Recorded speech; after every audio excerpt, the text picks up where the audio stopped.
முன்னாள் முதல்வர் ஓ பன்னீர்செல்வம் அவர்களும் நம்மளுடைய அண்ணன் செங்கோட்டையன் அவர்களும் அதிமுக கட்சியிலிருந்து பிரிந்து வெவ்வேறு கட்சிக்கு போனவர்கள். இதில் பார்த்திங்க அப்படின்னா அண்ணன் ஓபிஎஸ் அவர்கள் மாண்புமிகு முன்னாள் முதலமைச்சர் அம்மையார் ஜெயலலிதா அவர்கள் மூலியமாக தான் அவர் இவ்வளோ தூரம் வந்து மக்கள் மத்தியில் வந்து பெரும் செல்வாக்கும் மரியாதையும் பெற்றிருக்கார். அப்புறம் வந்து அம்மையார் ஜெயலலிதா மூலியமாக தான் அவர் 2 முறை வந்து தமிழக முதலமைச்சராக இருக்கார். உண்மையிலே அம்மாவோட விசுவாசி அப்படின்னா நீங்கள் அம்மாவோட ஃபோட்டோ வச்சுருக்கீங்க. ஆனால் நீங்கள் இப்போ யார் ஃபோட்டோ வச்சுருக்கீங்க? ஸ்டாலின் எங்களோட ஃபோட்டோ வச்சுருக்கீங்க. இதுலேருந்தே தெரியுது உங்களோட விசுவாசம் என்ன அப்படின்றது. அதே எங்களோட அண்ணன் அமைச்சர் செங்கோட்டையன் அவர்கள் ஏடிஎம்கேலேருந்து தான் வந்தார். நம்மளுடைய தாவேகா கட்சிக்கு இணைஞ்சி பணியாற்றி இப்போ வெற்றி பெற்ற அமைச்சராகவும் இருக்கார். ஆனால் இப்போவும் கூட அவரோட பேக்கெட்டில் பாருங்கள், நம்மளோட தளபதி அண்ணன் விஜயண்ணாவோட ஃபோட்டோ இருக்காது. மாண்புமிகு முன்னாள் முதல்வர் ஜெயலலிதா அம்மையார் ஃபோட்டோ தான் இன்னுமே வந்து செங்கோட்டையன் அண்ணா ஒரு பேக்கெட்டில் இருக்கும். செங்கோட்டையன் அண்ணன் வந்து அம்மாவோட ஃபோட்டோ வச்சுருந்தாரு.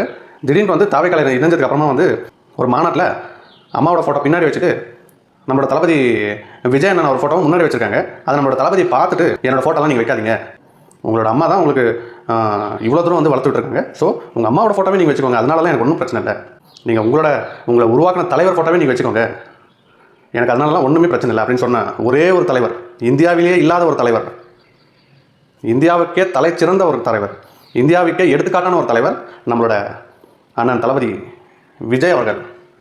இதே ஓபிஎஸ் அவர்கள் வந்து இப்போ டிஎம்கேல இருக்கார். அவரால் முடிஞ்ச அம்மாவோட ஃபோட்டோ வைக்க சொல்லுங்கள் பார்க்கலாம். வைக்க முடியாது. ஏன்னா திமுகவோட அரசியல் வேறு, நம்மளுடைய தாவேகாவோட அரசியல் வேறு.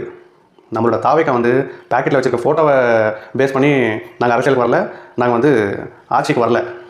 எங்களோட கொள்கை எல்லாமே வந்து ஏழை மக்களை முன்னேற்றத்துக்கான கொள்கை, போதைகளற்ற சமுதாயமாக கொண்டு வரணும், லஞ்சமற்ற சமுதாயமாக கொண்டு வரணும், ரவுடிகளற்ற சமுதாயமாக கொண்டு வரணும். பாமர மக்கள் எந்த ஒரு கவர்மெண்ட் ஆஃபீஸ்லேருந்து ஒரு போலீஸ் ஸ்டேஷன்லேருந்து எந்த ஒரு ஆஃபீஸுக்கு போனாலுமே மரியாதை கொடுத்து வரவேற்று அவங்களோட பிரச்சனைகள் என்ன, கோரிக்கைகள் என்ன அப்படின்னு வந்து சேகரித்து அவர்களுக்கு அந்த பிரச்சனைகளையும் கோரிக்கைகளையும் நிறைவேற்றுறதுக்கான அரசு மட்டும்தான் தாவேகாவோட அரசு. ஸோ நம்மளோட இளைஞர்களுக்கான ஒரு அரசு இது. ஸோ இதுலேருந்தே நீங்கள் புரிஞ்சுக்கலாம், எந்த ஒரு கட்சியிலையாச்சு வேற ஒரு கட்சி தலைவரோட ஃபோட்டோவை பேக்கெட்டில் வச்சுட்டு இந்த கட்சியில் நம்மளால் வேலை செய்ய முடியுமா, இருக்க முடியுமா, இல்லை இருக்க தான் விடுவாங்களா? ஆனால் நம்மளோட ஒரே ஒரு தலைவர் அண்ணன் விஜய் அவர்கள் இளைஞர்களுக்கான ஒரு ஆட்சியாக, இளைஞர்களுக்கான ஒரு ஆளாக வந்து நின்று உங்களை வழிகாட்டின, உங்களை வளர்த்த தலைவர் ஃபோட்டோவே நீங்கள் வச்சுக்கோங்க, எனக்கு ஒன்றும் பிரச்சனை இல்லைன்னு சொன்ன ஒரே ஒரு தலைவர் விஜய் அவர்கள். இதுவே ஒரு பெரிய மாற்றம் இல்லையா?